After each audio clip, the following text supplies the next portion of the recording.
What's up, fellow gamers? Phreak here, recently announced design lead of the Summoners Team live pod, here to talk about the stuff we've been hard at work on that has maybe already seen the light of day in the PBE for patch 13.20. Of course, point 19 already went live. We've still got a week's worth of development left on point 20 before we lock this one, but it is the post-Worlds patch, and so systems changes we have been working on that we deemed were too disruptive for Worlds were held back until this patch, and so they're shipping soon. We're going to do some fine-tuning still. Not all the numbers in final. In fact, I'm not going to include any numbers here in this sort of preview here, but here to talk about specifically the big systems changes we have coming into the patch. Let's talk about what we got going on. Up first is a set of anti-snowball measurements. So this is a project that I have had some level of oversight on, but is not my individual contribution, but I can talk to you about high-level goals and why we're doing what we're doing here. Overall, snowballiness in League of Legends is at one of the highest points it's ever been.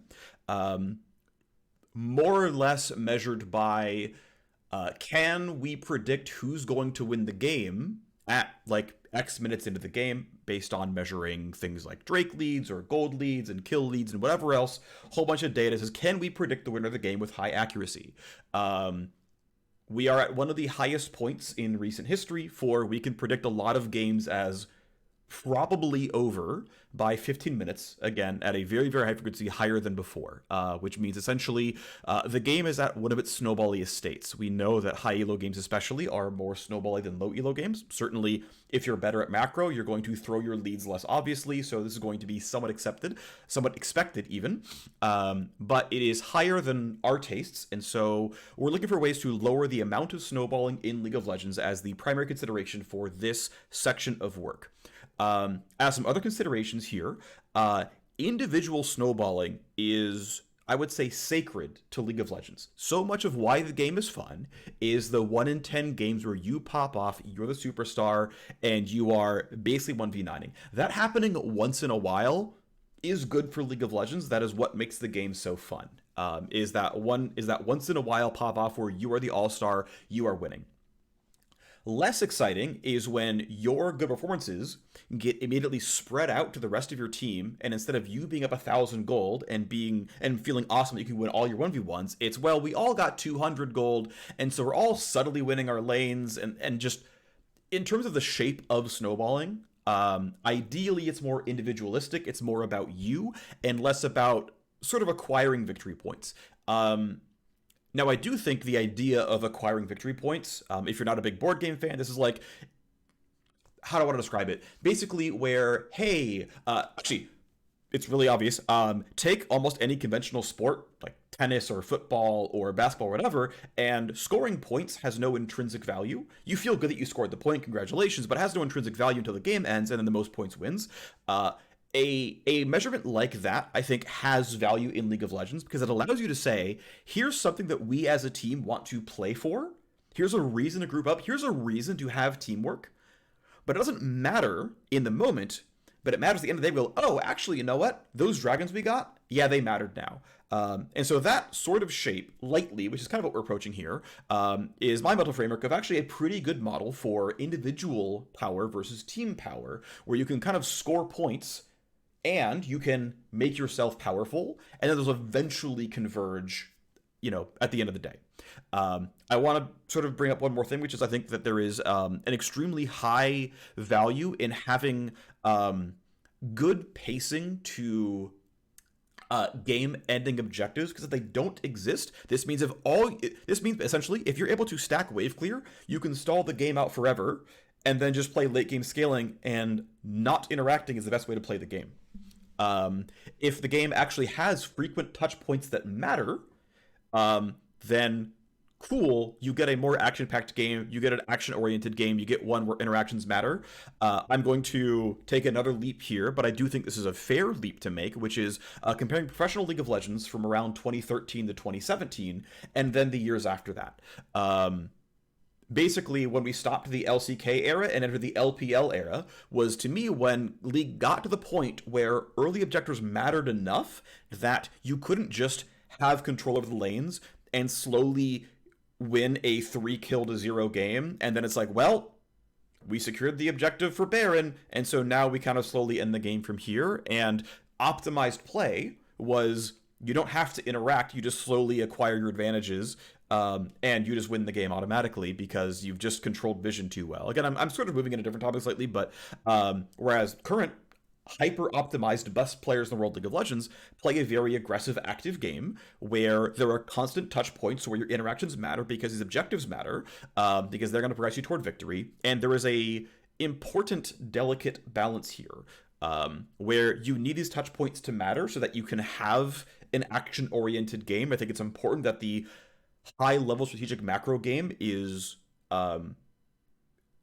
tweaked towards aggression, but also that the game that we all play at home, you don't have to convince people at home to go take fights because fighting is fun in League of Legends. And so you have to kind of balance those things where optimized play will trend toward non-aggression and unoptimized play trends toward people fighting because it's fun.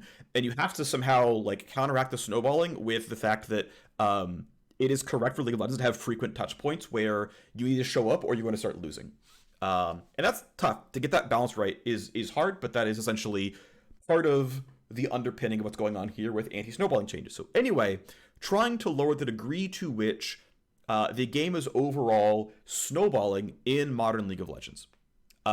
So first tactic here is a reshape the Drakes. This is essentially most elemental Drakes are being nerfed by about 30 to 40% in terms of the amount of bonus stats they give, but the Dragon's Soul itself is buffed by a pretty small amount, usually about 10 to 15%. I will say this still probably on the whole nerfs Dragon Soul, because keep in mind, by having Dragon Soul, you must have 4 Drake stacks. And so if each 4 of those Drake stacks is nerfed, and you're getting like, I don't know, 6% less total AD, that's a significant amount of power lost when you have your Infernal Dragon Soul that has 3 Infernal Drakes as part of it. Meanwhile, the Dragon Soul itself does slightly more damage, but you still have 6% less total AD, so guess what?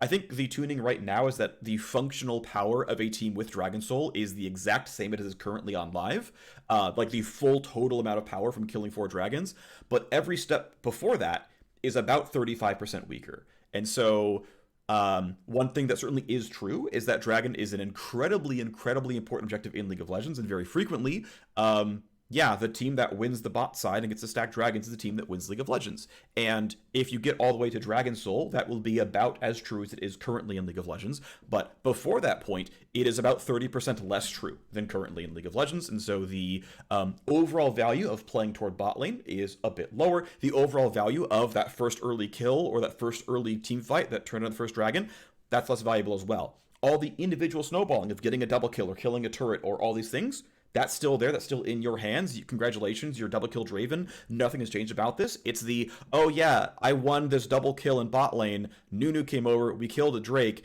and now our top lane Renekton got 7 more attack damage. Right. So it's going in this direction a little bit. It is a nudge towards continue to have dragons be important in a highly coordinated environment, that if you just stall and do nothing, the enemy team will, in a relatively small amount of time, get a large objective advantage that will choke you out or require you to act because Soul is so important, but lower the degree to which individual fights natively snowball the game state, not snowball you individually. Second change is very similar to Rift Herald. This is specifically the first Rift Herald is worth less gold.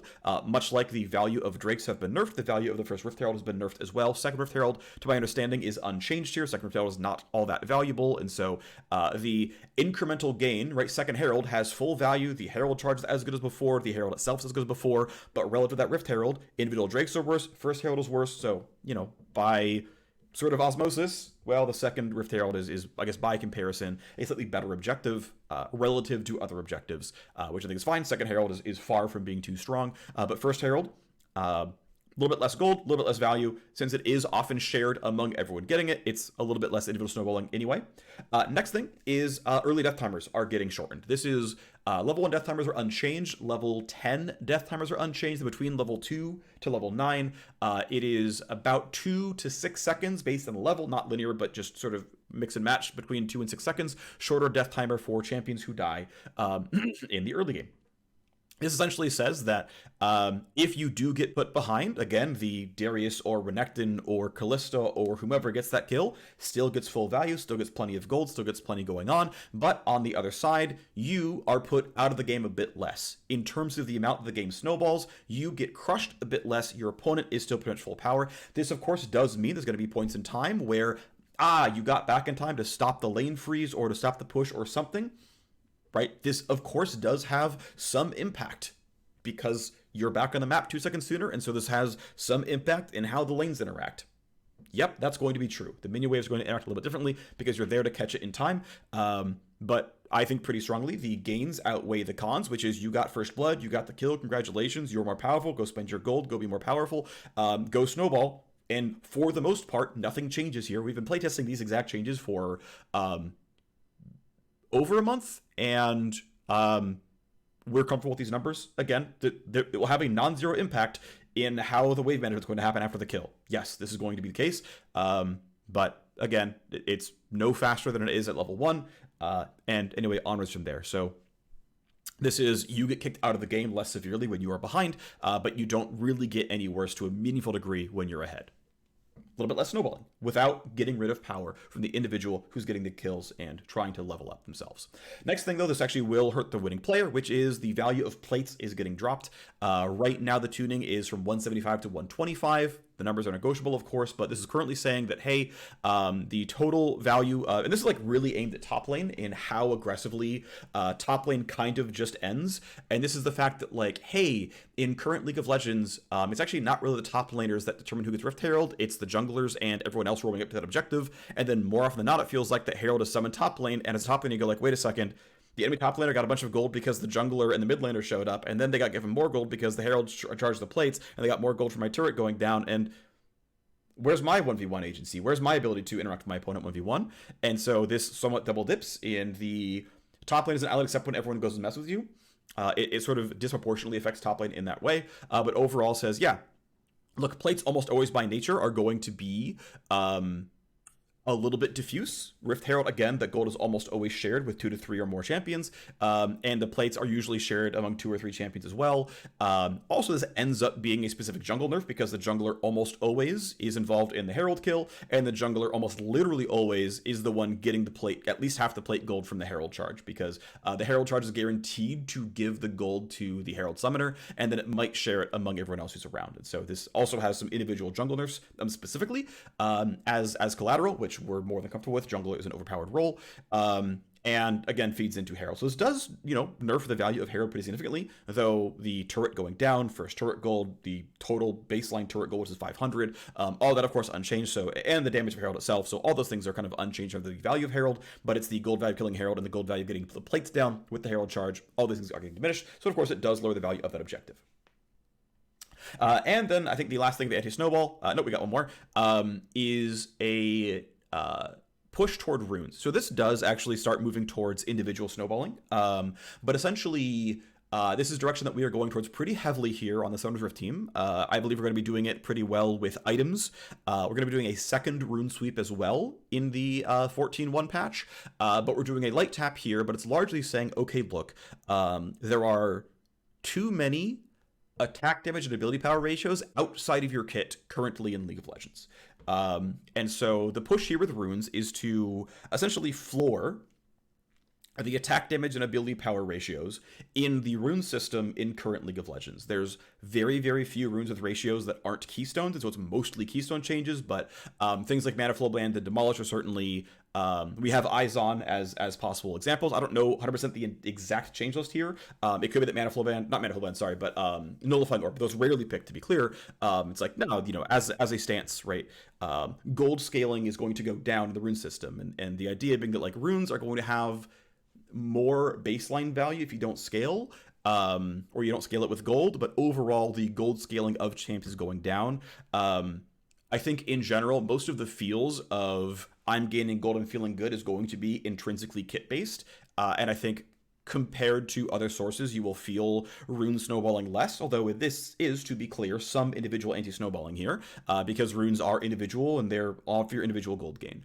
So there is a little bit of anti-individual snowballing here, but it's overall saying, look, again, snowballingness is too high. Part of what has led to our high rate of snowballingness was actually a set of rune changes back in 12.14, which nerfed a bunch of defensive runes and buffed a bunch of offensive ones that actually had a very meaningful, measurable spike in the snowballiness of League of Legends games. And this is saying, okay, we're going to walk back a lot of the gold scaling of runes here. The intent initially was to mostly compensate these runes in terms of base values. The initial goal, like for version 1, was to say, okay, at around one item, like I'm level 8, 9, 10, maybe 11, I've got Mythic and a Doran's Ring, or, Mystic and Doran's, whatever, and, it'll be roughly the same power level here, but then, of course, as I get more gold per level as time goes on, it's going to fall off, and so it'll be, like, equal-ish, 1, 2, 3, maybe a bit better, 4, 5, 6, equal-ish again, 8, 9, 10, and then, downwards from there. The numbers we ended up going for are actually just more of a flat nerf, that up through about 3 items, it's more like 10% less throughput on the rune. Again, very general broad strokes here, but then if you go towards 4 or 5 items, it's more like 15 to 20% less output on the rune, which I think is totally reasonable. Again, I don't think these things need to scale so hard on gold. I think runes having a reliable level of baseline output is reasonable. I've seen some people in the PBE Reddit thread say this is durability update 2.0. I think this is more durability update like 1.3 or something, where like we are meaningfully lowering the amount of damage because we are functionally flat nerfing these runes. Like, this is true. We're taking a swing at basically all the damage keystones. But then there is meant to be a larger damage focus sweep for the beginning of the year. And so when it's time for that, we'll talk about it then. But again, a damage sweep here, a snowballing sweep here that is going to affect rune output and is going to affect snowballing and is going to affect the damage in the game. And I think, again, directionally quite good, because even though we like technically slightly scope crept the rune changes, they're directionally what we want, and so it's fine. Next thing is a Baron health. The funny thing is we had intended to make this change earlier on in the year, and then it's just been sitting, kind of waiting to be released. We're doing it now finally, which is increasing the amount of health that Baron has. Some of this is certainly items have gotten more and more efficient over time with things like mythic passives. Also, just players get better at the games, they get better at last hitting, they get better at earning gold. And in the current state of the game, Baron is too frail for the value of the objective, and so we're increasing Baron's health. This is, of course, going to be later on in the game, 20 minutes plus, of course, because it has to spawn, but the idea is that it is a little bit too easy for a team kind of out of nowhere to just go and grab Baron, and suddenly, wow, the game has just skyrocketed in terms of its progression, and so now it's going to sort of require more effort to set up and claim Baron. It'll certainly have a measurable impact in game results, but it's going to slow down how quickly Baron is getting killed. We can actually measure, like, how... on average, when is the first Baron killed in the game, and that time keeps going down, year by year, and so bringing it back up a little bit because Baron is pretty frequently actually dying at like 20 minutes now. So overall, sort of broad level of goals on anti-snowballing changes. I think it's going to be really cool, and again, hoping to ship this in 13.20. All these sort of levers have been checked in, and I think are really cool stuff. So next thing going on here is a big jungle agency nerf. We'll get the other stuff off the screen real quick. And there, great. So this is a project that I helmed the entire time. Basically, I've had this for a month and a half, 2 months, somewhere around here. I'm still working on it, and there's actually a lot of essentially sub goals here. So the prior context that's needed is jungle is by far, and it's not close, the strongest role in the game. Jungle has room to be just strictly nerfed. And by a lot, by an incredibly large amount, jungle is really, really, really, really, really overpowered. They're essentially the main characters of League of Legends. I don't think I can stress hard enough just like how incredibly overly strong jungle is. Anyway, let's move forward. So the other major consideration here is that jungle historically has been a very unpopular role. That anytime a role gets too unpopular, the rate of players... like, imagine you're just going to play some solo queue games, and it's like, oh, actually, a large number of the time, my jungler is going to be auto-filled instead of being a jungle main. I'm really, really likely to lose. And so in terms of providing the highest game quality, there can be a legitimate argument to actually buffing jungle to raise the jungle main rate, because that, jungle mains either come back to playing jungle, or, people become jungle mains and get good at the role. But it's like, actually, if we lower the number of times that a jungler is autofilled, even though the role is strictly more powerful, now the jungle diff is smaller because you're not autofill against, right? It's not like, this rolls at an 8 against an autofill, well, the game just ends. Now the roll's at a 9, not against an autofill. Now it's a fair game. The jungles are overpowered, but at least the game is fair.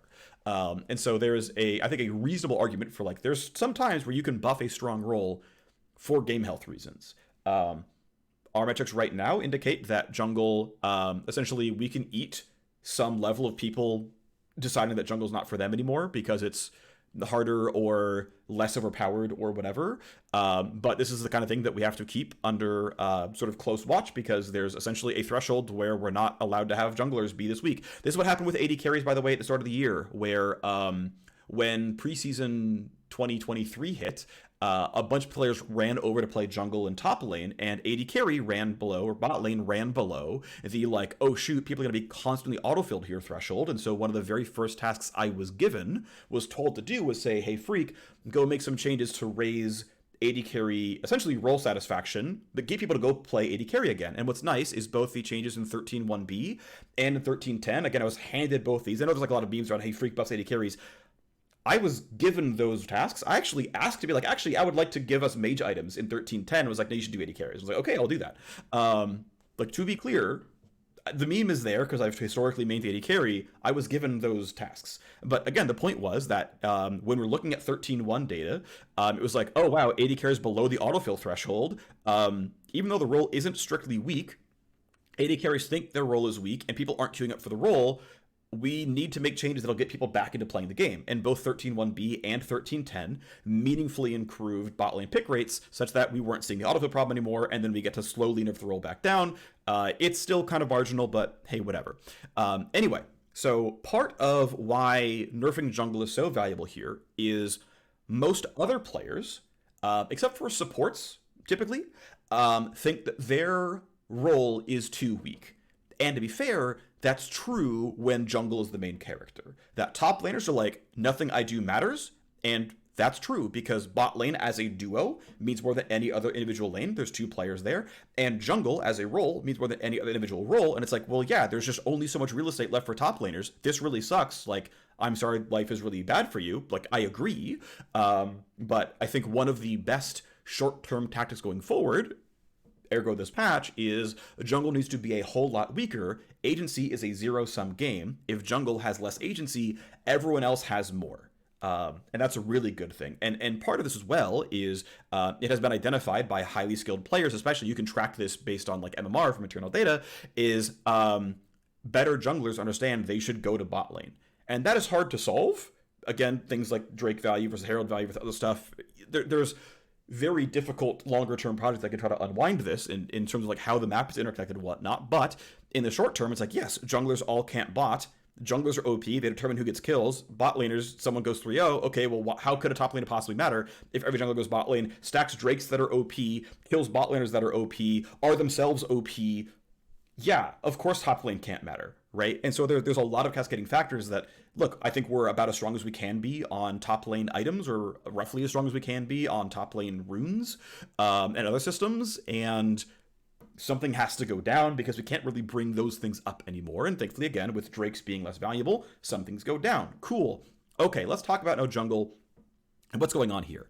So there's a combination of strict nerfs to the jungle itself, or functionally nerfs the jungle itself, as well as changes that will hopefully actually make jungle more fun, and a little bit of side grade AD carry nerf on the side because of resource funneling. Okay, so let's talk about everything going on here, why we're doing what we're doing, and what the various directions are. Okay, so first up, only junglers have smite. Now, you may have seen on PBE that the version that launched on PBE is that you can no longer smite minions of any kind. That change has been reverted.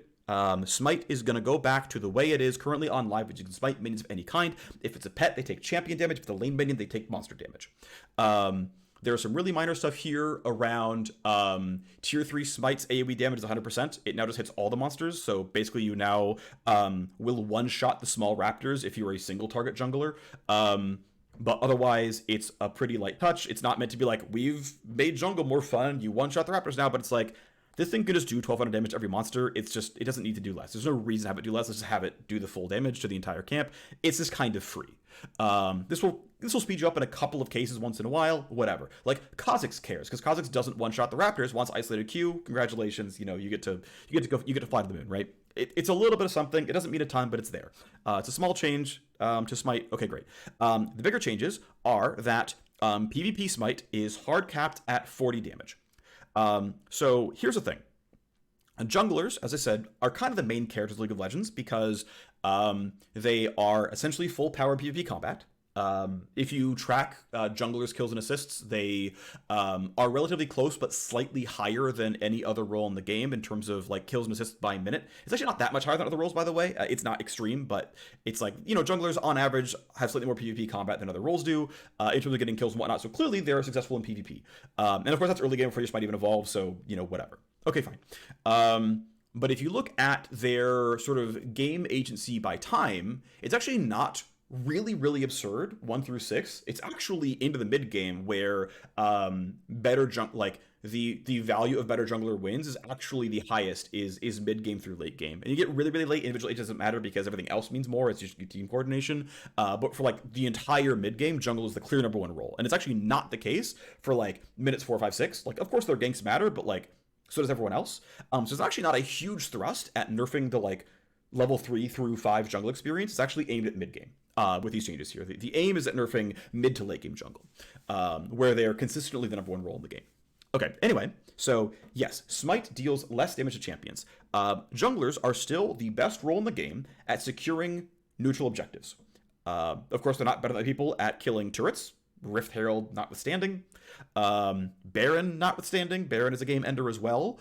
So all the neutrals actually do, for the most part, go back into killing like turrets, but clearly, in modern League of Legends, neutral objectives are incredibly valuable, and junglers, above any other role in the game, are the main characters when it comes to killing these things. You basically can't Baron if your jungler's dead and theirs alive. You can kill mid lane turret when your AD carry's dead and theirs alive. You can do almost anything in the game with role mismatch, except epic monsters and junglers. That is the only thing where you're just not allowed to do it unless you have like exactly Cho'Gath on your team. You're not allowed to play with these objectives. So junglers are main characters, and they are just the best at some of the most important stuff in the game. Now, there's a potential rework to jungle where instead of last hitting Baron, it spawns a Skarner Spire you have to channel on, and last team standing claims the buff. I don't know, made up example where it's like, cool, Smite doesn't matter, last hitting doesn't matter, jungle doesn't matter, it's win the fight and then claim the like Twisted Tree Line altar or whatever. I'm not saying that's a good change, but I'm saying that like you'd have to do that level of change to make junglers not just the most important role in the game for epic objectives, right? So guess what? They're the main characters of epic objectives, which means this Smite that makes them the main character can do a lot less and still be an incredibly valuable button to press that's really, really important for these players and really, really important for these teams. So what Smite now does is it deals functionally cosmetic damage to champions. It deals 40 damage, and it has a moderate slow. Now, I think the fewer mechanics on a button, the better those mechanics can feel, right? Because there is a maximum power level we're allowed to give. And for example, junglers are way over here off the screen in terms of power level. So how can we lower power level while retaining some level of satisfaction? And it's like, well, you're still the main characters when it comes to Baron and Dragon. What is the minimum bar we can put damage on Smite? Because, hey, Smite has a 15-second cooldown and a, 90-second recharge. Ignite has 3 times that cooldown, and also doesn't slow. And Exhaust doesn't deal damage and isn't up nearly as often. And, like, I don't want to get into, like, debating people on Twitter or whatever, but the point is, Smite already does a whole lot. It can do less champion damage and still be a completely good summoner spell that makes junglers still the most important role in the game. So, Smite does less damage to champions. I don't want to dive into why we thought about getting rid of it on minions and whatnot. It's not that important. I'm going to try to get through the content that's actually in the patch. Next thing is avatar upgrades. What is another thing that only junglers have? Well, junglers have a unique pet that helps explain the rules of how jungling works to them. And at the end of the day, And then also get some free stats for spending 500 gold. For skipping Adorn's Blade, they get this pet that gives them a fat shield, or a bunch of damage in a slow, or an absurd amount of movement speed, or tenacity and slow resist, or whatever. And it's like, wow, there is a lot of power here. Not only are junglers the main characters because they have unique control over epic objectives, they're also the main characters because for 500 gold, they get something that is way better than Adorn's Blade. Now, you have to wait until level 11-ish when you finish your jungle item, but wow, this is a whole lot of power to give you for a delayed cull. This doesn't need nearly as much power. I think there could be a version where it actually upgrades your smite instead of giving you a passive buff. This allows you to say, let's bring Smite back to a summoner spell that feels good, but that's where all the power is locked behind. I think there is a reasonable version there. It is not one that I explored, but it allows you to say, my summoner spell feels like a real summoner spell. You can put all the power there, and you no longer have a passive buff. I think there's a version there that could work for sure. Regardless, again, not one I chased down. I did not think about creating 3 new spells. It was like, well, it's going to be a simple balance change to avatar upgrades. As part of a concerted effort to have free tenacity in fewer places, Green Smite no longer has tenacity and slow resist. The shield is about 5% stronger, and so you can get Red Smite for a burn and a slow on landing a spell or an attack. You can grab Green Smite for a reasonably strong shield that will block about 1 full spell. It's basically a free Hex Drinker. Or you can grab Blue Smite for some really significant movement speed when running around the map. I think Blue Smite is just like clearly overpowered, so it got nerfed probably the hardest, ideally the hardest of all these things. Red Smite doesn't feel very used, so it didn't get nerfed, although we can at some point down the line. One thing I want to point out actually is a small change, which is that Smite is now going to count as proc damage, which means it will not trigger things like Comet, it will not trigger Leandries, it will not trigger Demonic Embrace, and it also will no longer trigger Red Smite, as Red Smite, the pet, is going to require landing an attack or spell, which is the Night Harvester thing. And this is meant to be actually a very small buff to junglers, because currently, if you smite somebody, you have a 2-second long slow on smite itself, which is essentially just fully overlaps with your, I think it's 3-second long decaying slow from Red Smite. And now it's like you can just smite for the slow, use the slow, then land a spell later. Instead of like being required to hold your smite, you must land a spell or an attack first to land, your red burn, then wait 3 seconds, then smite. It's like you can just smite at the start and not overlap red. So that is a functional buff. Of course, there's going to be a case where it's like, I would have gotten the kill if only Smite would have applied red. Yes, of course. Red Pet, Scorchclaw. But overall, I think better for the game to say, much like every other summoner spell in the game, the damage, like Ignite basically is my example here, it deals proc damage like Ignite does. It doesn't trigger Leandries or Rylays, because Ignite doesn't, and it's going to work more like this ability, and it also allows us to free up and say, well, Scorchclaw, you can now have a little bit more agency over putting it down and not having it just overlap it slow with Smite, which I think was a very, very common thing to have happen. So the other thing with the avatar upgrades is we're getting rid of the rule where you no longer take 20% less damage if you have 20% less damage from epic monsters if you have 2 teammates nearby. If you want, right, so if you are soloing Baron, nothing is different. If you are duoing Dragon, nothing is different. If you are 3-manning an objective, why does a jungler need to be the main character where they are uniquely going to tank this objective for your team? Let someone else do it. If you have an Ornn, they can do it. The jungler does not need to be the main character for tanking Baron. It's a thing that I understand very high-level players understand and can play around. This is the kind of thing that the vast majority of players don't even know exists. And by the way, the Q health problem for jungle, much like with bot lane, is primarily a low elo problem. And in high elo, there's more than enough junglers and also more than enough AD carries. It's a low elo, like role appreciability thing. And so anytime we can get rid of an esoteric rule that is power, but is impossible for a silver player to appreciate, that is free real estate for ripping out some power that, like, yes, if you're a challenger jungler, you probably use this upgrade. I am aware. Your role is really overpowered. You have to take an L somewhere. And so this removes a small optimization that most players didn't know about that is some power off and is a very reasonable thing to get rid of. So if you have 2 nearby teammates, you no longer take 20% less damage from epic monsters. Next line is a relatively small touch to camp health. So this will not affect your first clear, and this will not affect relatively mid-game clear, so level 1 and / level 2 camp. So if you're doing a 1v0 game in practice tool and you kill blue buff before Gromp spawns, Gromp will spawn at level 2 because you're level 2. Level 2 camps are never changed. Level 2 camps are the same stats as level 1 camps. That's true across the entire game. That's unchanged here. There's no practical shenanigans. But the primary thing is, so level 1 camps are unchanged. Your first clear, your camps do not have any different amount of health. One asterisk, we'll get to it in a little bit. Your camps have the same health, the same durability, the same everything. Camps have the same durability. So your first clear is untouched. One asterisk, we'll talk about it later. Your second clear, essentially the way it works right now, is jungle camps. There's currently 3 different formulas used for how camps gain health with levels. The way camps work, by the way, non-epic camps, is when they spawn, they take the average level of champs in the game, and they say, oh, okay, the average champ is level 1, I'm level 1. The average champ is level 3, I'm level 3. The average champ is level 4, I'm level 4. And then there's basically a big data table that says, okay, if you're level 4, you should have 20% more health and 20% more attack damage, and your XP value should be 12% larger on baseline. And we can scale your gold, we can scale a bunch of stuff. We can scale your armor, we can scale your MR, all this kind of stuff. Okay. On present League of Legends, this is actually very chunky at very weird intervals. I have smoothed this out. Now, it is on average a nerf to junglers. So your second clear, if you do like a full clear into recall, buying an item, then doing a second clear, it doesn't really matter. They're going to respawn after your first clear the same time no matter what. But if you do a full clear and you come back to your jungle, the first 2 camps you interact will have, I believe it's 10% more health than they currently do on live, and the second 2 camps will have the same health. So essentially, it's every even level. So camps level 4, 6, 8, and 10 will have a bit more health than they currently do in live League of Legends. So instead of like having 120% health, they'll have 130% health. Instead of having 140, they'll have 150. Instead of having 160, they'll have 170. All the way to 200% health at level 11, which is what they already have right now in League of Legends.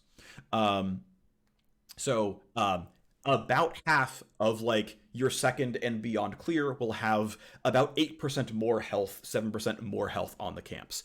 This will slow you down a little bit. What this actually does, we've found in playtest feedback, that even with a very, very light touch like this, just the fact that your second Raptors or second Gromp or whatever, just the fact that those had like 10% more health, 8% more health, actually encouraged you to take your first recall. It encouraged you to buy Bomby Cinder or buy some components, or just overall say, yeah, I'm going to buy these long swords with pickaxe or whatever. It had a meaningful enough impact when you have no other sources of damage yet to take that recall. And so it means that, like, if you want to gain golden experience, because the amount of golden XP out of your jungle hasn't changed at all, it's still full value. If you want to keep up on that train, you probably can't skip your first recall anymore, or you're going to be measurably slower. And so this has like a decent amount of impact in saying, hey, actually, this is going to have an impact on you. This is going to matter. So then the other thing is, after champion or camp level 11 on live, camps stop scaling their health. That is going to change next patch, where they're going to scale 5% increased health per level for all non-buff camps. So they'll go from 200% health at level 11, which is currently live, to 235% health, which is not a very large increase, at camp level 18. Now, camps never reach level 18 because that requires the supports to also be close to level 18. This is never reached. A realistic late game camp level is like 14. And so that's, 200 and like 220%. That's 10% more health in live. You're not really going to feel it. It will be there, but it's like very slightly slowing you down in really, really late game clears, because you're going to keep gaining damage. You're going to keep getting ability ranks. You're going to keep getting gold. You're going to keep, increasing your pet damage, all these things. You're going to keep going up. The camps will very, very slightly into the late game keep going up with you. Because keep in mind, regular minion waves scale until like 50 minutes or something. Like, minions scale and scale and scale, and they scale harder than camps do. And so giving them some light scaling, I think, is more than reasonable to say, yeah, we're going to ask a little bit more of your time to earn gold late game. Now, again, not a lot. This is like a 10% health increase. But that is the change.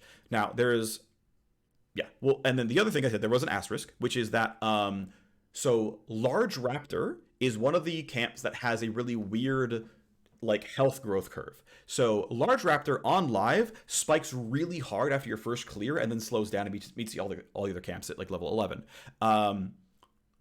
I have increased the base health of Large Raptor to have 100 more health, which means that for any single target jungler, you're not really losing any time here, because you kind of had to wait for your pet to kill the small raptors anyway, and taking one extra auto is basically not going to slow you down, because that auto is going to have to be spent on a raptor that's going to die to like your pet damage regardless. Is what has relatively low impact. But for a champion like maybe a Mumu or Shyvana, where they have plenty of AoE, they actually will lose that full second on Big Raptor. But it also means that from clears 2 and onwards, by normalizing the health growth curve, Raptor basically just only in the first clear, Raptor has more health. But otherwise, basically no real change. The other minor thing is, while I was here, I noticed that there's other inconsistencies. So, for example, this is medium Krug and small Krugs don't scale their health or their XP as well as other camps do on live. And so there's actually going to be slightly more experience in the Krug camp because when camp XP got increased a little while back, those two got missed. And so the XP value of Krugs is going up very slightly this patch. So there actually is technically more experience in the jungle, as long as your clear includes Krugs. It's a small degree, but it is there. But also their health is going to go up as well. To be fair, medium Krug and small Krugs are trivial to kill in the first place, but technically they're going to have more health. All right, next thing is clear health. So this is actually a stab at somewhat very lightly normalizing the amount of health you come out of the jungle. So one of the things I think is a really big main character syndrome is that right now in League of Legends, the way that monsters heal you is your pet heals you every second based on your pet's DPS. As long as it's in combat with monsters, your pet heals you every second for 70% of your pet's DPS. Okay, fine. That pet's DPS scales with attack damage, it scales with ability power, it scales with bonus health, and it scales really meekly with bonus armor and bonus MR. We'll start with the pet stuff because I'm already talking about it. Okay, so the change about the pet is that the pet is still going to heal you for 70% of your pet's DPS. But the attack damage ratio is being nerfed. The AP ratio is being nerfed very, very, very lightly. And the armor and MR ratios are being buffed substantially. What this does is say, essentially, a cloth armor per point of gold is now worth the same amount of damage per second for your pet as a ruby crystal. For those of you who buy longswords, this already gives you spell damage and auto attack damage. The AD junglers don't need to clear any faster. And for the AP junglers, the fact that you often have large amounts of downtime between spells, AP junglers cannot translate AP into clear speed as cleanly as an AD champion does because their auto attacks don't get better. So there is still a moderate AP ratio here, though of course it does still increase your spell damage, which means it's, per point of gold, not as good as health or armor MR. What this means though is that if you have to go first back at double cloth armor, the DPS of double cloth armor the value of those cloth armors has been doubled. Now, the end result, mathematically, is that one attack damage stat shard and one armor stat shard completely equalizes each other out. There is functionally no change to Hecarim or Kha'Zix's or whatever's first clear. If they're running one AD shard, one armor shard, there's basically no change. It's functionally unfeelable. Nothing is going to be different. What this does do is just means that a champion like Rammus or Sejuani or anyone who's building a lot of defenses who are going to build armor or build MR before they build health, they're going to feel a substantial clear speed increase. It's going to be feelable. Sejuani's passive falling off, you will notice a very meaningful drop in the DPS of your pet.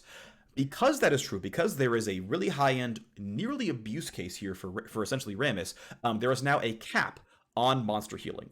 This cap is very generous. You will not run into it unless you are essentially Rammus.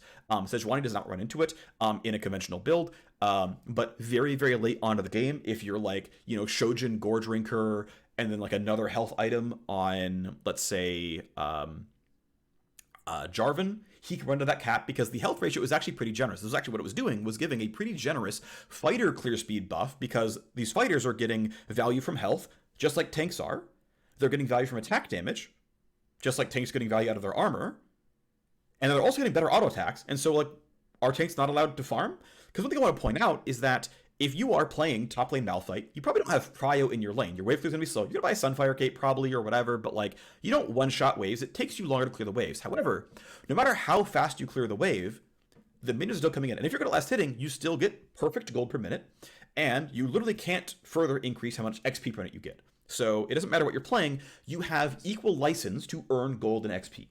It might require more skill, but you have equal license to earn gold and XP. That is not true for junglers. If you're Rammus, you just simply cannot, even if you want to, earn as much gold as another champion. It might be easier, again, for Akali to farm a wave than Galio. That might not be true. Galio's really good at farming waves, but you know my point. But that doesn't make them print more minions. This is true for junglers. So it was actually very important to me to say, hey, I would really like to take an update here to pets, try to normalize the fact that Kha'Zix existing with the current builds literally prints more gold and XP in the jungle than other champions have access to, other roles have access to, and so it is a very light normalization towards everyone is allowed to earn gold, everyone is allowed to use the jungle as a source of income. The fact that pet DPS is the primary factor for pet healing, means that indeed champions like Rammus and Sejuani are going to get an increase in healing. Again, that's kind of why the cap is there. The numbers got really absurd in some situations where there was a playtest where Rammus is getting 112 health per second from his pet. And like, I'm just sitting here fighting Dragon, and it's like, I'm out healing Dragon DPS without Ball Curl on. Yeah, this is illegal. There has to be a cap here. So something that I identified from playtesting, but again, I think this is really valuable. The second thing that is happening here with Claire Health is that this is, again, the factor that there's some champions that can just like, what is sort of illegal in main character syndrome is that for every other role in the game, either their champion has an 8 sustain, so this is Hecarim W, this is Kha'Zix W, this is anyone with like baseline lifesteal, so like Neela, or they bought lifesteal. And that is how they heal up in between mini waves, in between skirmishes. Junglers walk into their jungle, clear 3 camps, and more often than not come out full health once we're in the mid game. Because the way that champion healing on live works is that monster camps heal you for a flat amount. That amount is based on champion level. And then that amount can be more than doubled based on missing health, which means if you're at like 50% health, you're still getting a 1.5x base heal despite the fact that you're reasonably healthy. So you get 1.5x the base heal plus the monster heal per second, and it turns out that pretty much any champ in the game can dip in the jungle for 12 seconds, clear 3 camps, and come out full health. And it's like, oh, junglers, the main characters, they're always full health. They're always ready to go for any fight because they're always permanent resources. No, you should have to recall to heal like everyone else does, or invest in some kind of regen. Obviously, there was a push and pull here. Junglers, unlike any other role in the game, must literally take damage in order to earn their sources of gold. And I'm not talking about like, well, the Quinn can harass you in top lane. It's like, no, Hecarim literally has to go be hit by red buff in Grump and Raptors to earn gold. I'm aware of that, right? And so it's why there's been a lot of care taken into updating the rules here. So now the amount of healing you get when you kill a monster is, the current numbers are 12% of your missing health. In addition, we have lowered the amount of attack damage monsters have in the mid game. Actually, I think it's mid game and late game. Like level 15 plus monsters like don't matter, but essentially the attack damage growth on monsters is much more smooth, and it is definitively lower after your first clear. So your second clear has tankier camps that have less AD. Your camps overall hurt you less. Your pet, if you're not an AD champion, heals you for more. So if you are a slow clear, your pet makes up the difference, but these camps are less lethal. So Kha'Zix, for example, actually can get quite low in the jungle sometimes because he has, pretty poor mitigation tools. But if you are really low, you will actually get a bigger heal than on live, but you will not be topped off. So it's overall a reshape to say junglers cannot as easily use their jungle to just go back to full health. We're going to more likely clamp you around 75% of your health. It's going to be kind of the end result of these changes. Obviously, if you have some corner lifesteal, you're just off to the races. You're going to full heal up your camps. Green Smite, once you finish the evolve, guess what? The shield refreshes on camp kill, so you're never taking real damage. Green Smite is going to have full health for the whole jungle. That one's pretty hard to unwind. I didn't bother trying to reconcept how Green Smite works, though. It is a consideration at some point in time that, again, if we decide, for example, to make red, green, and blue smite actually different smites, then we could do something there instead of your pet giving you a passive buff, and then we wouldn't have to have that problem. But again, wasn't one of the things that we scoped out for this change. So overall, junglers will tend to have a bit less health coming out of the jungle than on live. They will take them a little bit longer to kill the camps, unless you are a tank that was buying things like armor and MR, in which case your pet DPS is up, your pet heal per second is up, and you're over going to have a slightly easier time in your jungle, so we're going to skew a little bit less towards AD junglers. Okay. Next is a change toward Rift Scuttler. One thing with camp health I forgot to mention is that so every camp in the game is now going to scale smoothly from level 1 to level 11 identically. Regular camps, buff camps, all of them. Buff camps actually going to, I said, so the regular camps, Raptors, Wolves, Krugs, are going to gain 5% per level afterwards, which, again, pretty trivial. Buff camps will gain 10% per level. They go up to 270% max health at level 18. Again, level 18 camps are fake. They don't exist in League of Legends in any practical situation. This essentially says that, yeah, by the way, red and blue buff are really, really valuable since we gave every jungler Ivern passive and said at level 11, your jungle, functionally level 11, that's about the time that the final evolve comes in. So we're going to keep saying level 11 for all this. At level 11, your jungler always gets a copy of red and blue buff, and so does someone else in your team. We have heavily increased the amount of baseline power junglers get by saying they have a 50% uptime red and blue buff. It's never donated away. You always get a copy. And obviously just like the value of red and blue has gone up because we've literally doubled the value of red and blue buff. And so it's like, well, acknowledging that, we should make late game red and blue buff a little bit tankier than they currently are on live. And it's not going to be a very large swing, but it is a small swing to say, look, these camps are more valuable than they were 6 months ago. They should probably be a little bit tankier. And we could have gone harder, but this felt appropriate in playtesting. This is the tuning that we're landing on so far. Okay, so Rift Scuttler. This is a camp that also is, I would say, sort of out of line in terms of its actual value. So Rift Scuttler is incredibly easy to kill and is a huge source of significant gold and XP towards the jungler. Plus, it puts that Vision Puddle down, which is pretty high value as well. The Scuttler overall as a camp is overpowered. It actually just is too good for the time investment it requires. Yes, it's in no man's land. Yes, it's a little bit dangerous, sure, but like this camp is just too valuable for its difficulty. So we're kind of nerfing Rift Scuttler. So much like we smoothed out a lot of other camp health scaling to say they're going to keep scaling past level 11, we're doing this with Scuttler as well. Late game Rift Scuttler is going to actually have more gold and XP than before. We're talking like level 14 or so. I forget where the breakpoint is. Like, it might be around like level 10 or 11. I forget exactly. Obviously, like the numbers exist, but I just don't remember off the top of my head where I put the inflection point. Regardless, early game Rift Scuttler. So the first Rift Scuttler game is functionally unchanged. There's like no real difference here. It's a difference of like 2 gold and 1 experience. Like it doesn't matter. But you will find that Scuttle's going to have a lot more health than it currently does on live. Scuttler scales health way too slow for a camp right now on live. It's going to scale more appropriately, more like a regular camp. It's going to have like a regular camp's worth of gold, XP, and health at like now all points in time, instead of giving way more gold and XP than other camps for its health. And so it's going to like have the health bar and rewards commensurate with each other, which is functionally a nerf to Scuttler until like level 10-ish, and then a buff later on when it's sort of more open.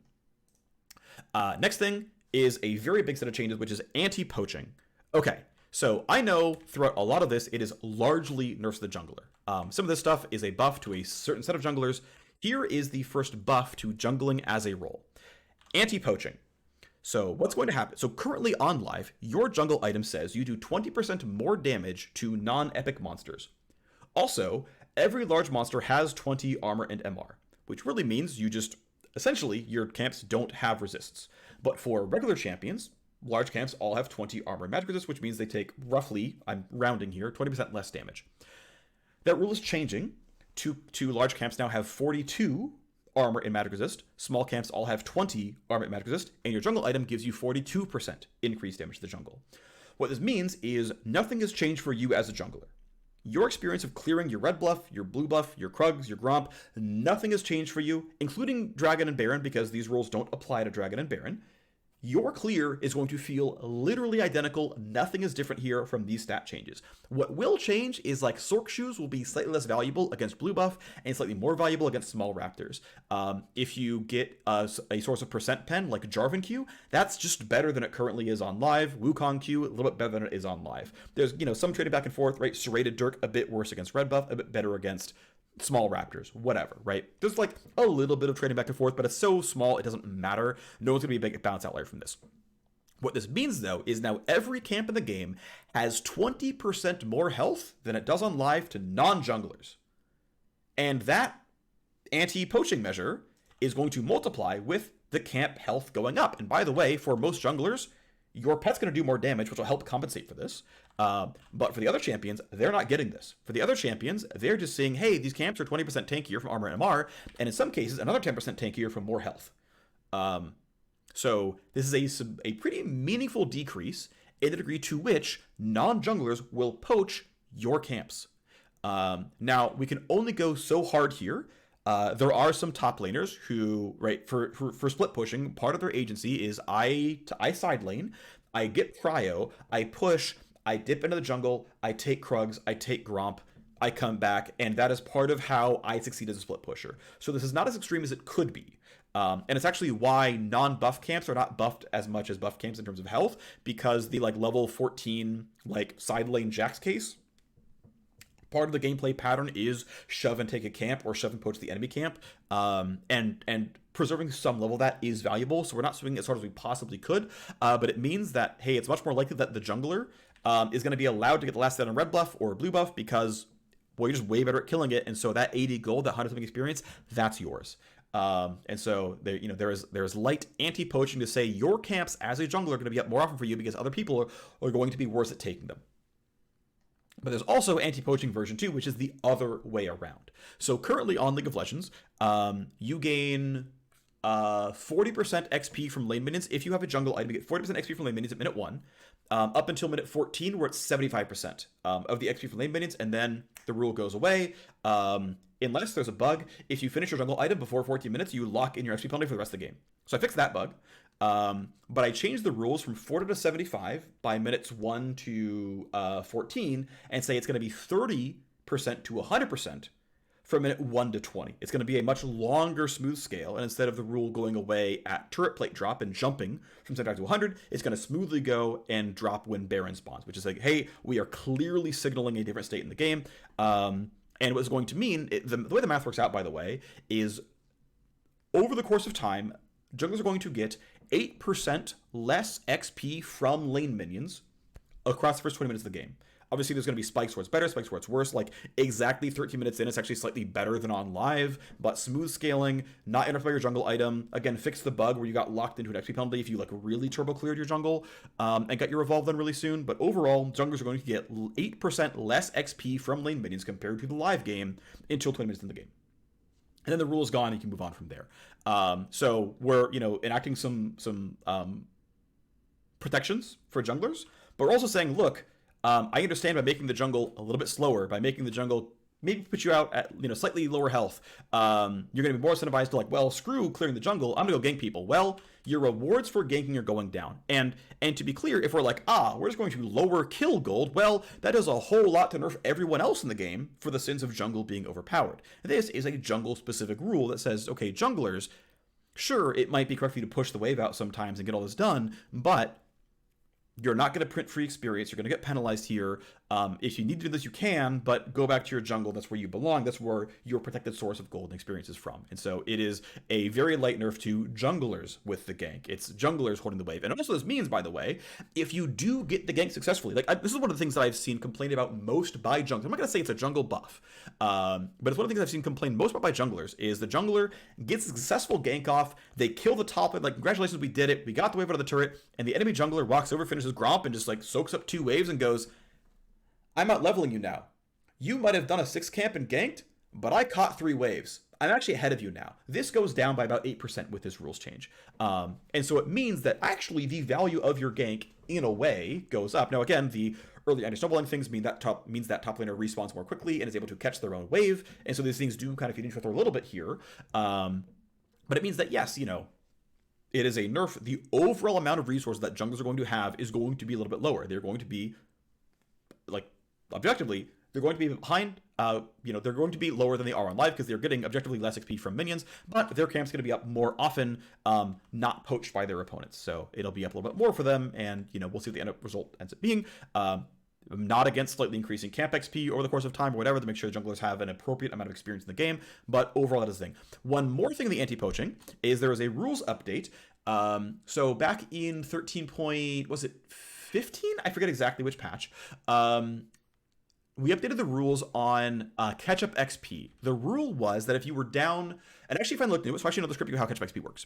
So catch-up XP, the way it works, is it takes the 9 highest level champions in the game, it averages their level, compares it to your level, and then it rounds and says if the difference is at least 2, catch-up XP now exists. And because it rounds, it's really if the level XP difference is 1.55555555, then it rounds. That's the difference. It used to be if the level difference was 1.11111, and now it's 1.55555, right? So 4 more champions have to be a level up on you, an extra level up on you for you to get catch-up XP. That was a measurable nerf to hyper gank non-clear junglers because they're now getting catch-up XP less, so they're getting less free experience, they're getting less power. The champions are weaker because they have less power, of course. So the way the minion poaching rule works is that you get less XP unless you meet the exact same rule set. But this was the old rule set. The way that minion poaching is on live is if you are 1.1 levels behind the top 9 champions in the game, you got full XP instead.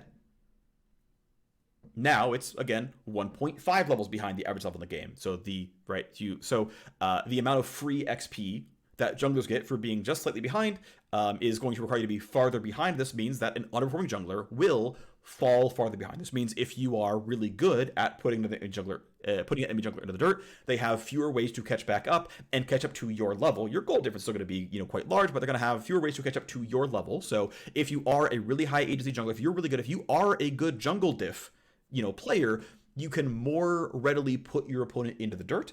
That will be true. That is an end result of that change. So the next thing is a bucket towards early gank power. So we discovered pretty quickly we actually can't make the jungle harder because it makes jungling feel bad. That we should find other tactics for junglers who are overpowered than make the jungle suck. Right? Making jungling feel bad, making jungling feel unrewarded, making jungling feel hard is not the best approach considering collateral damage for lowering the power of jungle. The first version of jungle changes was like, I heavily ramped camp health, I heavily ramped camp AD, and it was like, wow, jungling feels like ass, we gotta pick different avenues, that we did. It's actually why camps have literally lower AD than they do on live, because this ended up being the right choice for all the moving parts here. So this is early gank power is lower. Functionally, all the Doran's items have about 20 more health and 2 more of their core stat, or it's like 3 more AP and 2 more AD, and the support items, because they're cheaper, only have like 15 or 20 health, and they only get 1 or 2 AD or AP. To be fair, once you go into Frostfang, you have live Frostfang, it's not different there anymore anyway. The goal here wasn't to like specifically buff support or really nerf them either way, but it was just like this felt like the right amount of power to give for an item that is like relatively cheap. I think supports have plenty of agency over the lane as it stands. Obviously, if your start is longsword 3-pot, there's no change for you here, so that you might want to buy a Doran's. But essentially, the thing is, Doran's have been buffed by about 25% of their stat line. Support items also buff about 25% of their stat line. And Doran's are now unique. You cannot buy 2 Doran's items. You can't buy like blade plus ring, you can't buy ring plus shield, you can only buy just 1 Doran's item fly, you can't buy 2 blades. And so what this does is it says, okay, well, essentially, we can't nerf junglers very much in the early game, but we can make laners a bit stronger.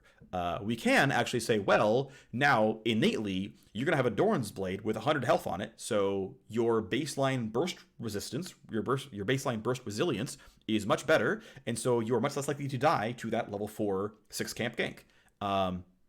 The power level of non-junglers is much higher. Congratulations, there is, a bit more agency in the hands of the non-junglers in the early game here. And so that is the sort of final tactic bucket here.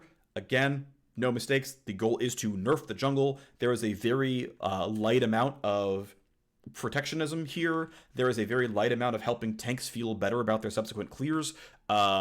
And overall, the goal is, again, to make the role weaker. That is the point here, without trying to sour the feel of playing the jungle, which I think we approached reasonably well here. Those are some pretty substantial tooltip updates, so you can kind of like tell what your jungle item is doing and whatnot. So, some minor stuff there. But overall, that is the jungle suite.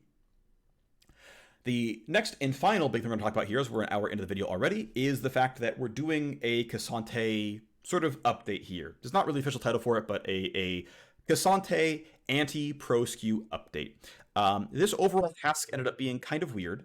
I ended up doing the final design on it, but I wasn't the first designer on it. It actually ended up changing hands a few times, and as designers moved over to the seasonal pod to do work on the 2024 season, this eventually came to me.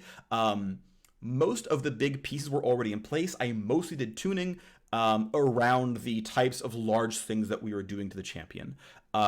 So the way K'Sante is right now is he is an incredibly pro skew champion. Now, he is certainly very high mastery, right? This champion takes, of course, a lot of skill to play.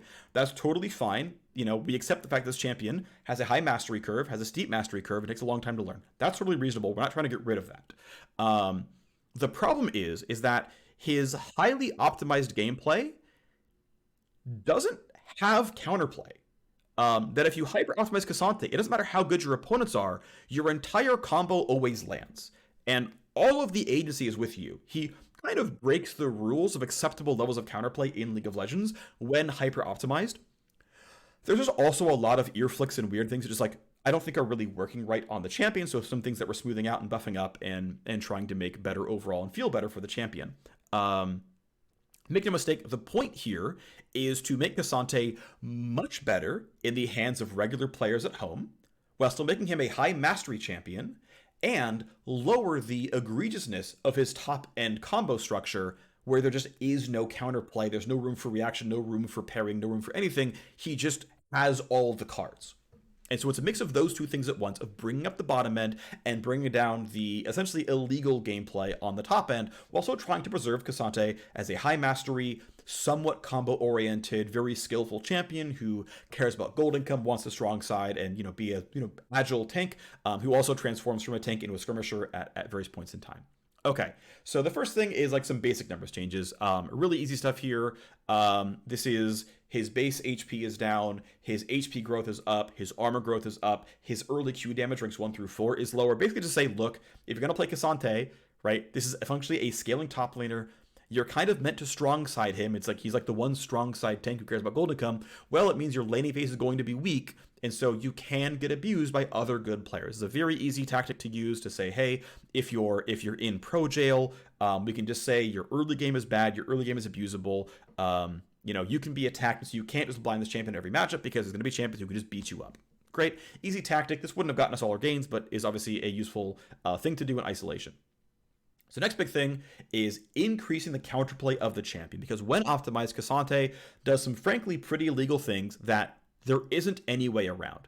So W, this is the big thing. This is the probably single biggest change, is that W now has a minimum channel time.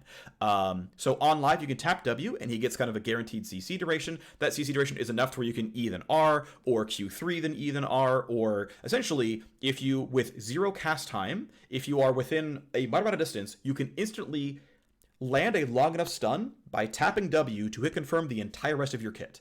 And considering R through a wall does like 600 damage, and so does Q, long term, and the charge W, like this champion out of nowhere from no counterplay bursts you for like 1300 damage. This largely goes away when W has a minimum channel time. To go along with W having a minimum channel time, it deals an extremely large amount of more damage. His baseline W is going to do something like 70% more damage compared to the old max charge. But yeah, essentially all I can say is, yes, obviously tap W is a combo piece, but there is no gameplay around the combo piece. If you're good and your opponents, even if your opponents are good, right, cue the Showmaker meme, there is no counterplay to a mastered Cassante. That's just actually true. I was going to mention one more thing here, and I'm trying to remember what it was around the tap W. Essentially, so now there is a minimum channel time of 0.65 seconds, which makes it, but the maximum channel is still 1 full second. There's substantial number of buffs to go with this. The fact that you have to hold on to this channel the entire time. There's substantial payoff for this to be worth it. But then the extra, the 0.35 seconds, is you choosing the option of when do you want to go, when do you want to release for damage, is your opponent trying to dodge. But now it's a counterplay window where your opponent can see it coming, has the ability to react, and you can't just guarantee a confirm this off of everything, right? W doesn't now, W, if it lands, hit confirms his entire kit. You can W into auto, into Q3, into E reposition, into R. You can still do that, but it requires landing a W that is now fair and has counterplay. And by the way, this min channel is short enough that if you land Q3 hit confirms into W, into auto, E, ult, but again, it requires landing the Q3. And this brings us to our next point, which is Q3 flash is going away. I realize this is another high agency combo piece, but EQ3 flash has no counterplay. If I start the Q animation, you have to decide, am I flashing or not? And if you guess wrong, you die to my entire full combo. Q3 lands into W, into E, into R, into you're dead from almost full health because I landed Q3 flash. Sorry, I get to speculate every single time I have Q3 up, and if you ever guess wrong, you're dead from full health. That is not really an exaggeration, because that is how high the damages really are in this champion. Once he's around level 13 and has like an item and a half. This is actually just true. So Q3, you can no longer flash during Q3. That is gone. You now have to either land a W to set up Q3, or you've got to land the gameplay of, can I guess which way you're going? Now, I want to point out that Q3's cast time scales down with health. And it scales down very substantially, down to a 1/4 second cast time, which means in melee range, humans can't really react to that anymore. And if they're, mid-range, it's going to depend on ping, and if you play the mind game correctly, and essentially, you can natively over the course of time lower the counterplay here, but you still have to aim the skill shot, and they still have the tools to say, okay, I see where he's coming from, I see what he's trying to do. He E'd forward, I see the Q animation, and you can have the footsies game, you can have the dodge game. So massively increased counterplay to the two things that honestly, even if you're literally Showmaker, one of the best players in the world, you actually can't outplay Cassante because he doesn't have the room for it. These tools now have room for counterplay. One thing that is specifically pro skewed about this is that pro play is really slow. And so Flash is up for almost all the fights in pro play, but that is not the case for solo queue. This is the kind of thing will have a really massive pro presence hit and will barely affect solo queue because very few of the important fights are, like with Flash up in your generic solo queue game, where it's much more common in pro play that every dragon fight has Flash, every Baron fight has Flash, and so it's a very different thing here. And so again, this is a very strong lever for anti-pro skew. I've certainly seen plenty of complaints from Cassante players being like, you've lowered the skill pressure of my champion. That's not wrong, right? These are combo pieces that we are ripping out of the kit. That is accurate.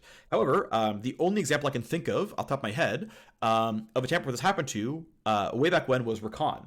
There was a time where Rakan was told you can no longer I believe it was you can't flash or W within the first like quarter second or half second of pressing R, because essentially what happened is this all the champion was about was like, oh, am I on your screen? Flash or W, you're instantly dead.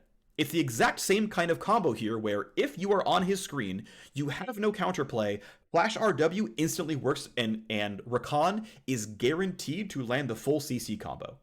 And the change was you have to wait either quarter or half second between pressing R and it's happening. Because Flash W is basically slow enough that a good player can flash or spell shield or something. You always have time on the receiving end, if you're a good player, of getting out of W.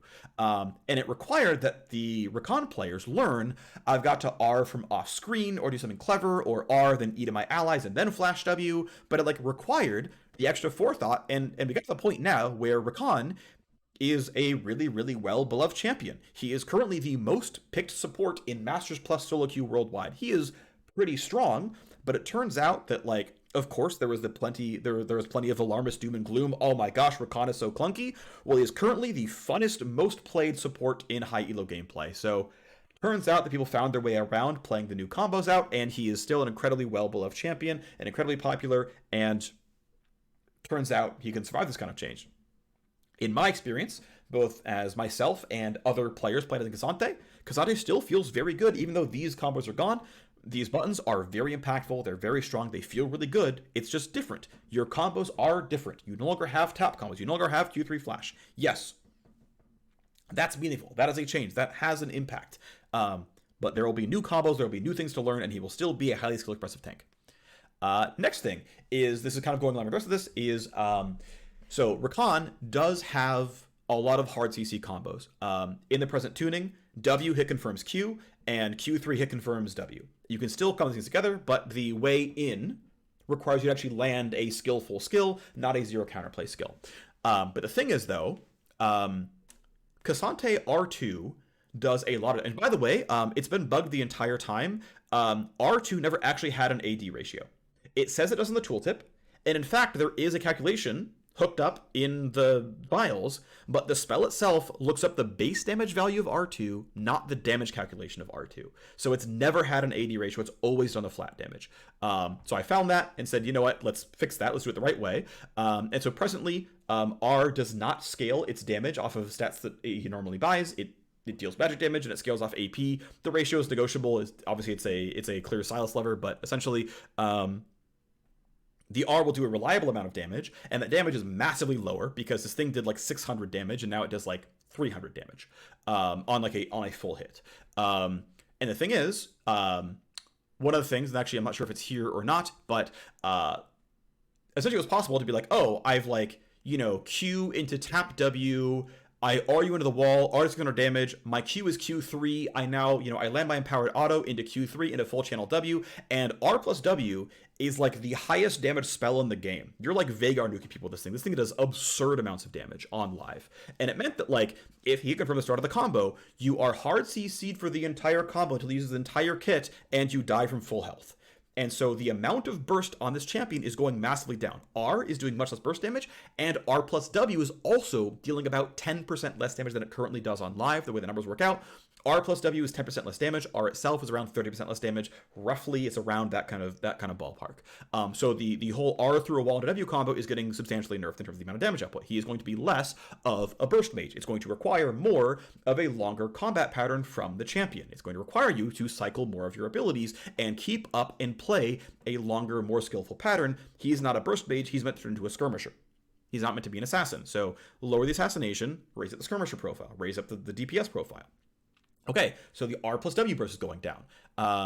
The R passive damage is going down as well. Now this is basically just because it converts it into true damage. You can't even build against this. His passive, by the way, deals percent health damage. His R converts it into percent health true damage.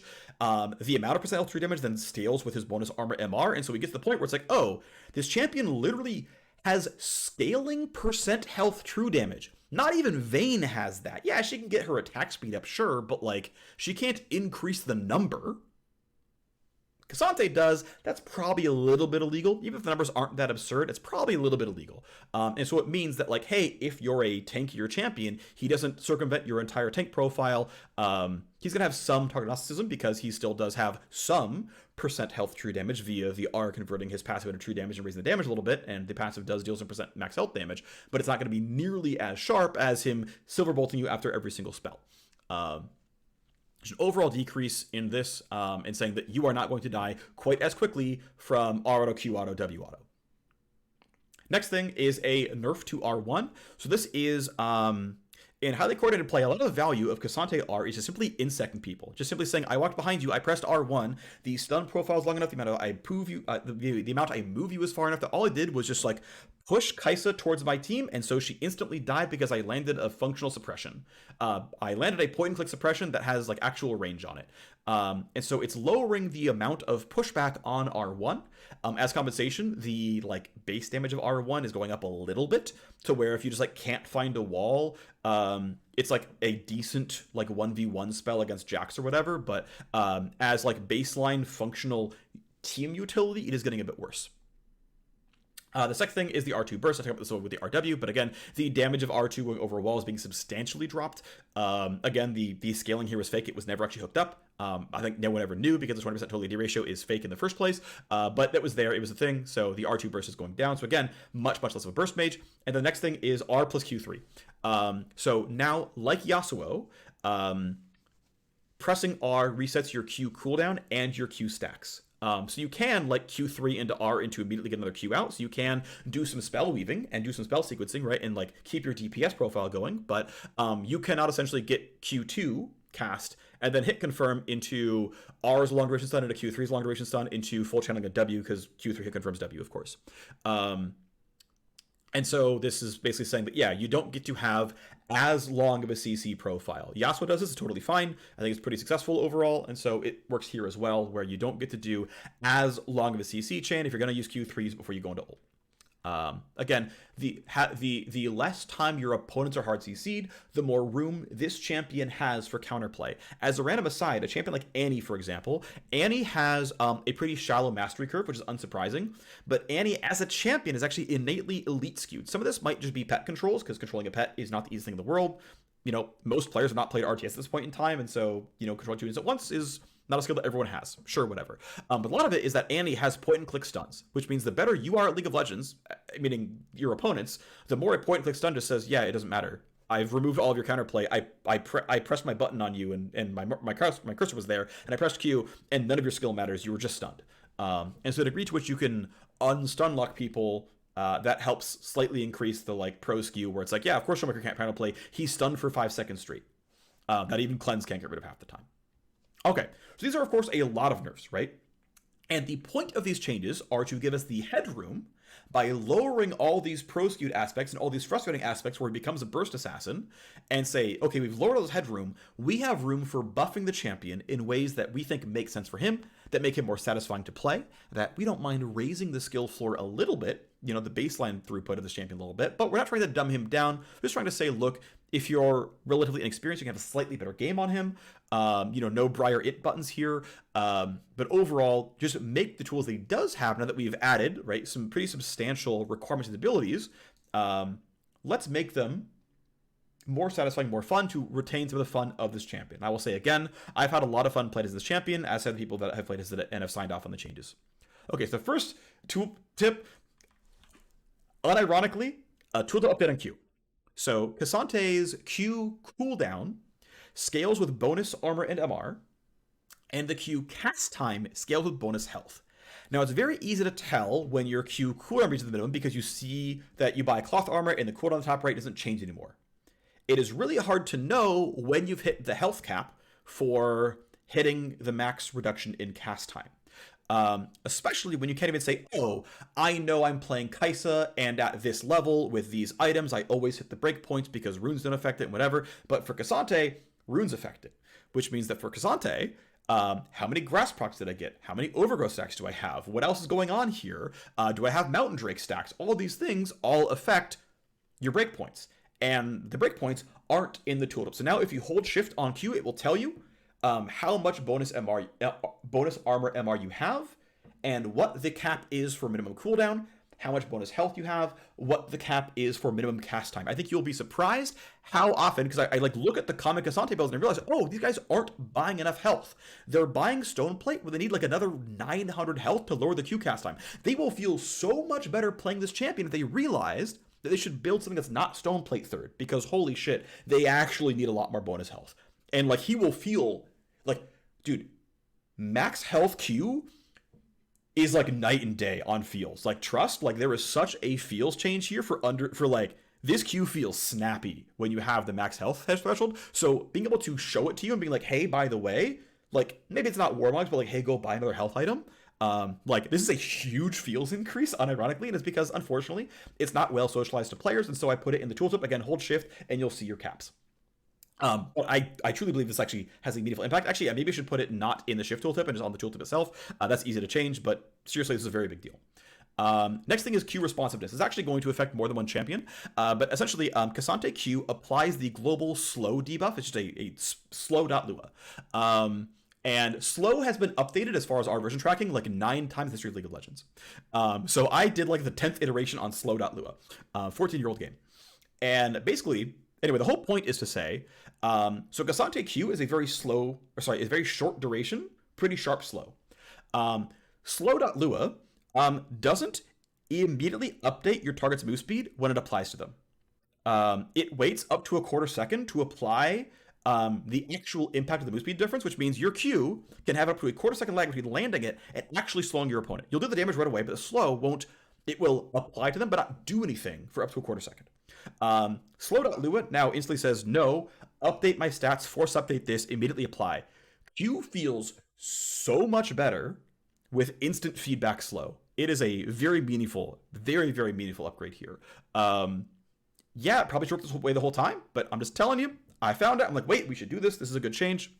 And it said, hey, folks, are we okay if we update every slow in the game to do this? Yep, sure. Everything that uses slow.lua. Okay, great. Here we are. Cool. Upgrade there. Next thing, W's damage reduction. So current live Cassante W, the only value you get from full channeling W is, if you're not in all out, is 5% max health damage.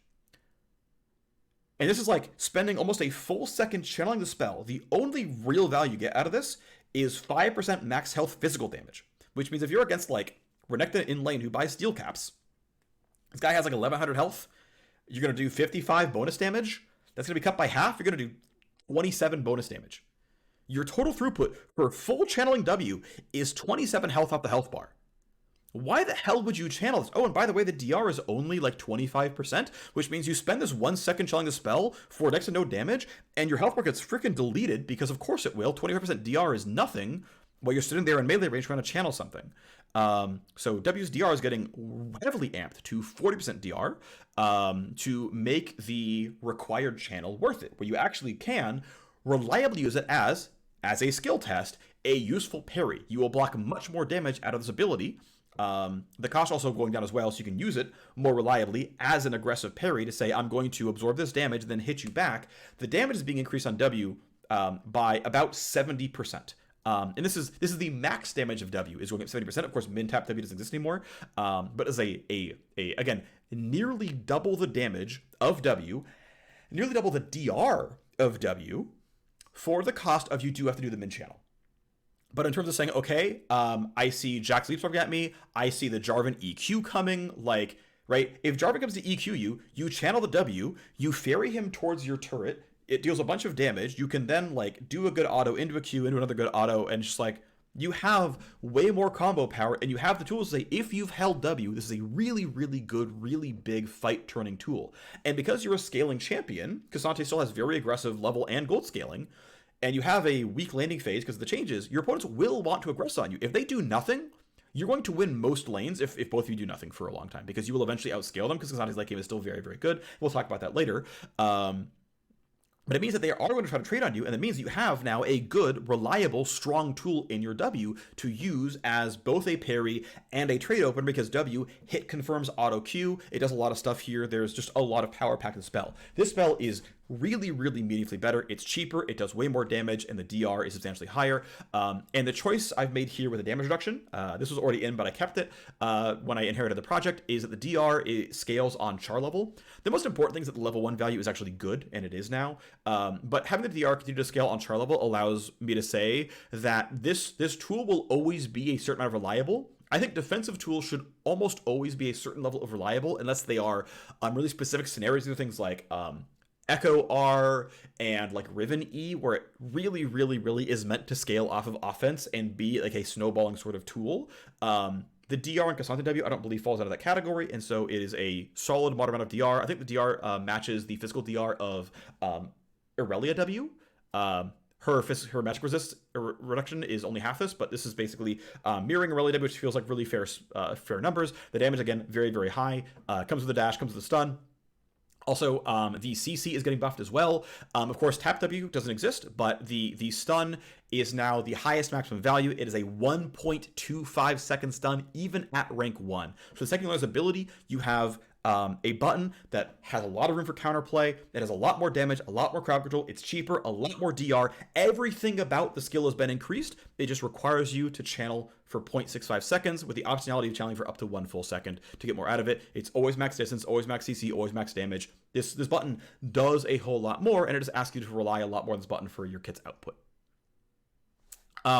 Next change, though, is a reshape around what R plus W does. So now that R does a lot more damage, now that W does a lot more damage, R plus W no longer has a gigantic, like, 400 damage increase on the spell.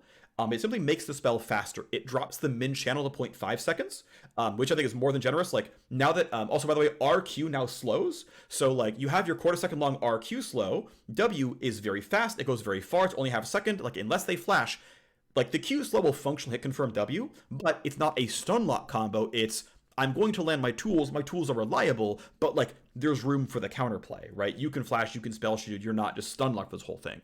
But this says, okay, your spell is faster, it charges faster, you still dash pretty far, the damage is still quite good. The end result is, again, the spell does about 10% less damage, RW, than on live, but the cooldown is also dropped by a quarter. So much like your Q gets faster, your Q gets a lower cooldown, your W is faster, your W gets a lower cooldown. So you can now more reliably W a second or a third time during all out. Again, extended combat pattern, land more spells, don't just be a burst mage. The R plus W damage reduction is still higher. It's, again, flat instead of gold scaling, but more DR in RW. You can still channel it the full 1 second if you want to use it as a long duration parry, but a lot more damage, a lot more powerful. Big spell here. Again, a lot more powerful sort of in the sum result of the kit. Obviously, RW innately is going to do less damage than an individual cast. Next thing is a big update to the types of stats that R gives. So the first one we're going to talk about is Vamp. Instead of giving Omnivamp, which is full effect on minions, but then only 1/3 effect on anything that's AoE, which is the entire Q and the entire W. But it's full effect on auto attacks. It is now champion only damage healing. This is like Kayn passive basically, where your Q is AoE, full heal value, your W is AoE, full heal value. And instead of being, I think it's 10% Omnivamp with like a bonus health ratio, it is 10/15/20% champion damage healing, which is going to be a substantial increase to the healing. It does mean we lower 1 bonus health ratio on the kit, but it is a substantial increase to the healing of the champion. K'Sante still shreds 85% of his bonus armor MR. It's a pretty big hit there, and he's going to get it back. And one of the levers is his spells are faster, and he's going to vamp much, much, much more than on live. And so this makes it part of the kit where he's squishier, right? He's got more of a Master Yi, like non-W channel, like Aurelia durability profile. It's going to come with Lifesteal, which Master Yi and Aurelia tend to buy, by the way. He gets it because he can't buy Blade of the Rune, King, or Gore Drinker. And so it's the whole part. Is the whole thing where he's converting from tank into skirmisher. He's faster, he moves around faster, his abilities are faster, he's squishier because he's building Iceborne Gauntlet and Stoneplate and Warmogs and all this stuff, and, well, now he's more of a normal champion, or, more of a skirmisher profile, and he's getting the stats of a skirmisher, and he's getting the defense profile of a skirmisher, and the damage of a skirmisher, and even things like lifesteal at a decent elevated rate, like a skirmisher. So it's kind of like more completing that transition. The attack damage is getting moved from flat 5 plus only a bonus armor MR health ratio to I forget the exact, I think it's like 15, 30, 45 or something around there, but it's the flat value scales with rank, and then there's no longer a bonus health ratio, but there is a somewhat smaller bonus armor, bonus MR ratio. The end result is that the total gold value of stats lost versus stats gained is still in his favor. It's also essentially going to be in the average game, and more than the average game, more stats than he was currently getting on live. So he's getting more AD than he's currently getting on live by pressing R. And this is part of my mission again to say, hey, your R is allowed to be some level of reliable. Obviously turning off all your defenses, but let's make sure you get a reliable amount of damage coming in this button. Even if you're not having the greatest of games, you still have something going on. Yes, it slightly increases value of weak siding, but I think it's totally reasonable and within the realm of fairness here. The final thing is a bump to attack speed. And I think this is actually getting undersold here. Giving the champion attack speed during R, I think is actually a really, really good idea. This is my personal suggestion. We kept it the whole time.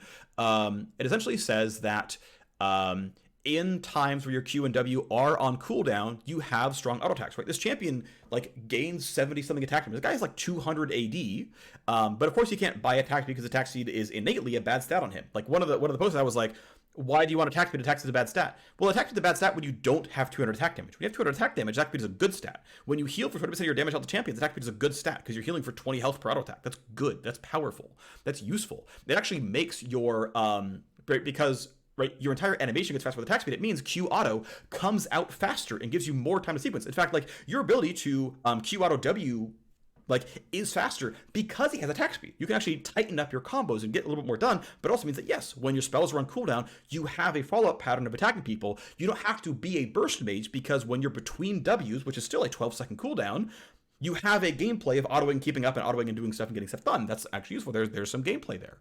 And so attack speed, I think, is really useful. And then also, it happens to raise the skill floor, because if you are bad at using attack resets, well, you can just use attack speed, and then you're still getting something out of the ability. But, this really does help and pace in sequencing, and I think it's actually really, really valuable. So the next change is the R max health cap. This is going to be the final line item here, which is we are raising the capped max health from 55% to 65% on K'Sante R, or 65 to 70, I forget which, but either way, it's going up 10%, and one number is 65. But regardless, it's basically, this is saying that there are fewer bad times to press R. That you can, this is raising the skill floor, while still clearly having the skill ceiling of I should probably wait until I'm injured to press this button, but it now gives you more windows to press it without inting yourself. But it says, okay, the int level of pressing early R goes down a little bit. We're raising the skill floor slightly, right? We're raising the skill floor very slightly, so if you're bad at the champion, you get a little bit more, you int a little bit less hard, while still really not affecting the skill ceiling in any way meaningfully. The max begin of the champion, unchanged via this change here, right? And a lot of what has changed here is that this champion actually has as many or more armor and MR ratios than before, but fewer health ratios than before. And the reason being is that R always shreds 85% of your bonus armor and MR. You can't get around that. It does affect your bonus resists, but if you time your ult properly, your ult doesn't necessarily shred any of your health. If you're already at half HP, your ult does not dock your health in any way at all, but you're still getting all the offensive benefit out of it. But it does always shred your armor MR. And so a way to say, no, really, R is a meaningful transform in terms of saying, no, this actually does convert me from a tank to a skirmisher, is to say, no, all of your damage, basically all of your damage has to come from you spending on the resist that we are shredding from your champion. And health is fine. It's there. It exists. It's measurable on the health bar. Nothing changes with it. The health you have is the health you have, and that's fine. Health is just kind of a pure stat here that totally functions, totally works. And to be fair, it does modify your Q cast time. You still do want health here. It's still a valuable stat. We'll surface that to you, but the core stat here really is armor MR because it is actually reliably shredded by the ultimate. So the end result here is meant to be a Cassante that is a little bit more approachable, that doesn't have trap casts like Channeling W being garbage. It's meant to open up a huge amount of counterplay to his opponents while still giving him a lot of tools for outplaying. Again, I find the champion very, very fun to play. I think it's going to be a relatively successful set of changes overall. We might, of course, require some tuning down the line with what ends up landing, but the hope is to get Cassante out of Pro Jail, make him actually playable for more champions, and especially make him playable for his opponents, because a lot of these combos are kind of just illegal. That is the rundown of the 3 big sets of changes going into this patch. Hope you enjoyed the video. Thanks for watching. See you next time. Bye-bye.